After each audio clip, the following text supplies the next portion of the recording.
the government sent out 100,000 heavenly soldiers to capture Sun Wukong. Sun Wukong just took a bite of a peach, then threw the rest at them.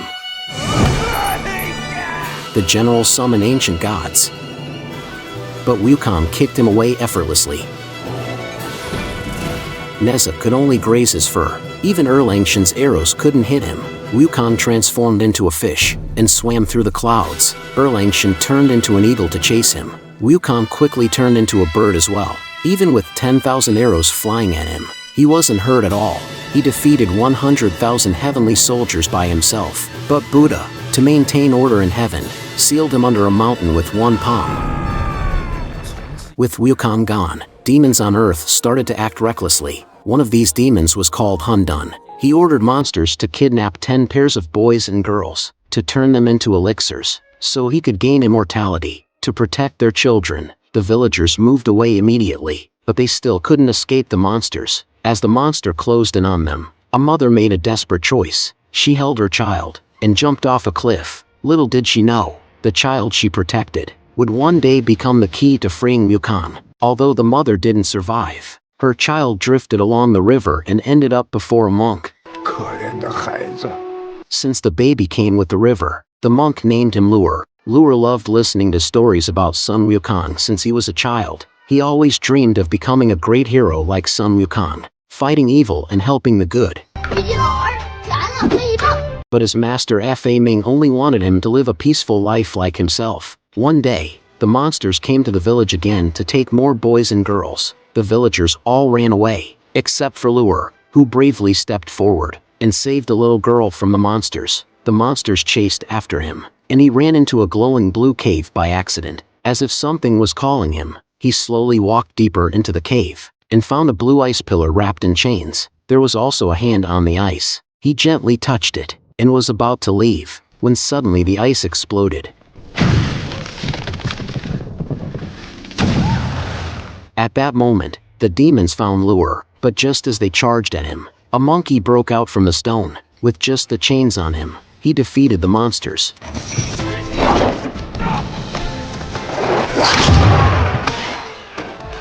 The newly freed Sun Wukong darted through the forest, but as he soared into the sky, the shackles on his hands pulled him back to the ground. It turned out he hadn't fully broken free from the seal.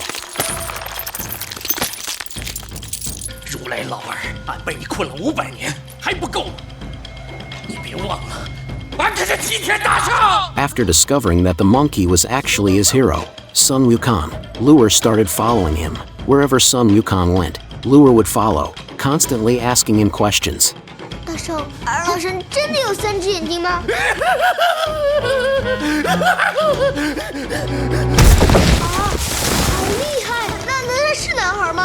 Sun Wukong tried to escape, but no matter where he went, Lure would always find him. However, Lure wasn't entirely useless. When they were about to leave the mountains, the mountain god suddenly appeared to block their way. With his powers sealed, Sun Wukong was no match for the mountain god, but Lure took advantage of the chaos to climb onto the mountain god and remove the talisman that gave him power. Without his strength, the mountain god was finally defeated by Sun Wukong. To return the favor, Sun Wukong decided to escort the two children home. On their way back, they met Beiji, disguised as a monk. He was originally the Marshal Tianping, but when Sun Wukong caused havoc in heaven, he was thrown down to earth by Sun Wukong, accidentally reincarnating as a pig monster. Although he turned into a pig, he still had his magical powers. He could turn into a cat, a fly, and even Lure.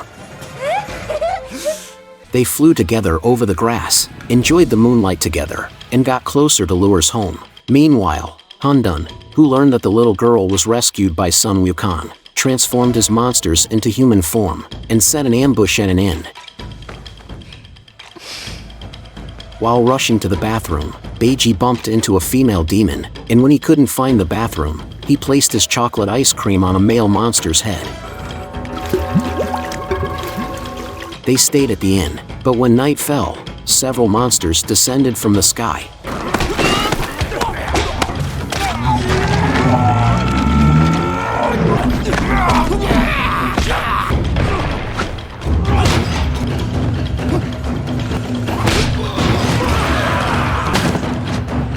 Even though Sun Wukong's powers were sealed, he easily defeated them.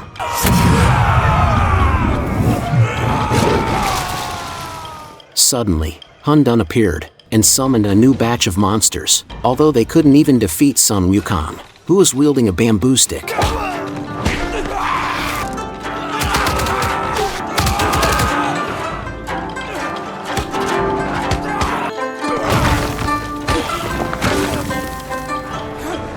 Hun Dun took advantage of Sun Wukong being distracted and captured the little girl.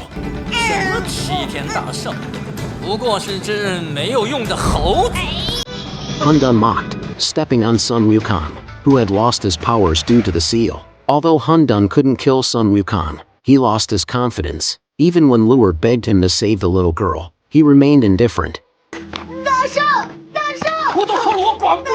Rejected by Sun Wukong, Lure had no choice but to try to save the little girl on his own. Sun Wukong, lying in the lake, found the little doll that Lure always carried with him. The great sage had always been Lure's belief, but if Sun Wukong himself no longer believed in the great sage, how could the great sage exist in this world? When Lure reached the cave, he unexpectedly met his master, Fa Ming, who was looking for him. They accidentally fell into the cave and discovered the children who had been imprisoned. They spun the cage, defeated the demon on the cliff, and knocked over the elixir furnace, forcing Hun Dun outside the cave. Hun Dun grabbed Lure by the neck, and just as Lure was about to lose consciousness, Sun Wukong, along with Beiji and the dragon, burst through the clouds.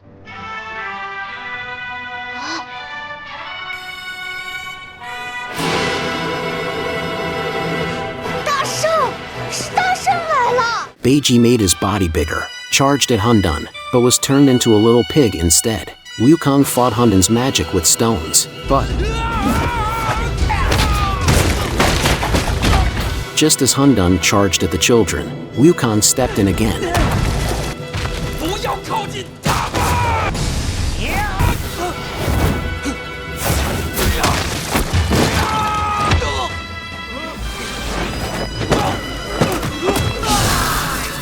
Everyone thought Wukong was defeated, but then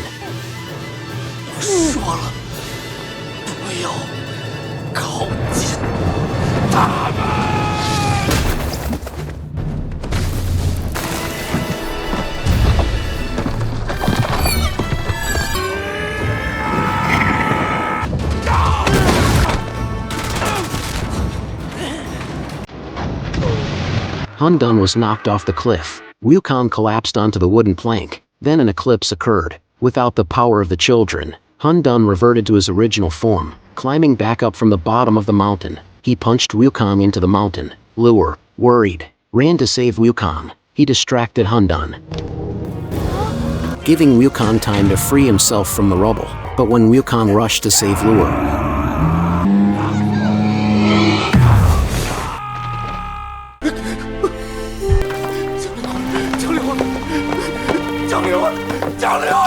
it was already too late. Lure was buried under the rubble. Only a small hand was left visible.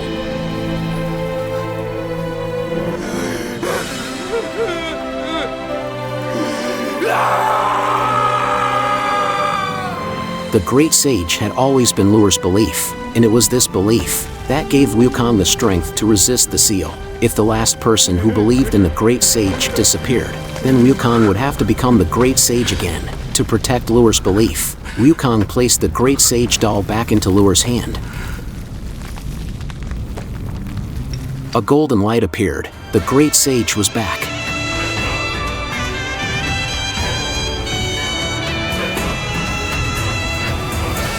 He pulled out the golden staff from his ear, as if he had returned to the time when he caused havoc in heaven, demonstrating his power. He thought of Lure, and finally defeated Hun Dun. The villagers were safe again. Wukong stood on the mountaintop, and then he heard. Movie name Monkey King. Hero is back. Recently, the game Black Myth, Wukong has taken the internet by storm, which reminded me of this classic animation. This movie takes place before Black Myth. If you love the story of Wukong, you can learn more about him through this movie. Beiji and the dragon from the movie also appear in the game. I'm sure most of you have already finished the game. Feel free to share your thoughts about the movie and the game in the comments. This is Snail Movie Animation. See you next week.